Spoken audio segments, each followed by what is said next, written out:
functionality for signature, for the personal signature. So each time, for example, when you go into your email composer, to be able to see at the bottom the email your personalized signature, what we could do, it's when we are going into our profile, and here under settings, if you will find section with name, mail, email settings. So there are such kind of options that allowing us to set personal email signature.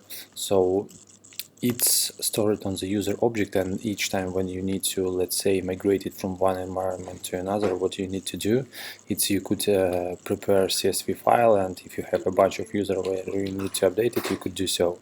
Or one other options that you could do, it's you could, for example, with a script, update all existing users with the necessary signature template and use merge fields in that email signature. So how it's actually look like, so here you could see an example that I use.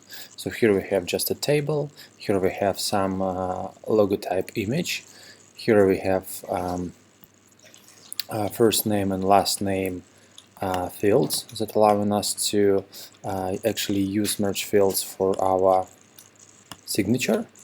And how it look like when we will save it, and we will go to the actual case record, and we will try to click on the compose button, we will be able to see that there we have this signature, and here how it look like. Please do not afraid that you could see those merge fields here. So when you will click on this eye icon, it will show you how it will be rendered once you will send this email to somebody. So here you could also include any kind of HTML text like links to the necessary resources and so on and so forth. One more good opportunity is that it's available for you in Salesforce, the possibility to use email templates right from there. So if you, for example, will prepare something like the following in the Salesforce email templates, you will create some template, you will specify on what object you could actually use it. And here you could set up any kind of text that you want to use, as well as it's possible for you to set up merge fields. To be able to insert merge fields, you could set it from here, and for example for sender you could put some information, for organization if it's necessary you could do so, and from the case. So at the moment I just used one merge field for the case priority, which is important for me to be in use. So when it's done and when it's saved, so how it will look like when you will go to the case and you will use a composer, you will see that first of all you have this footer already enabled, and when you will click insert and you will insert your template, you will see that it's showing up. But the problem is in Salesforce is the following. So when you will try to preview, you will see that for some reason Salesforce not automatically renders this merge field with the necessary value and only updates the following merge field with the necessary value. So it's happening because Salesforce here in the email editor not really recognize Lightning email template merge fields.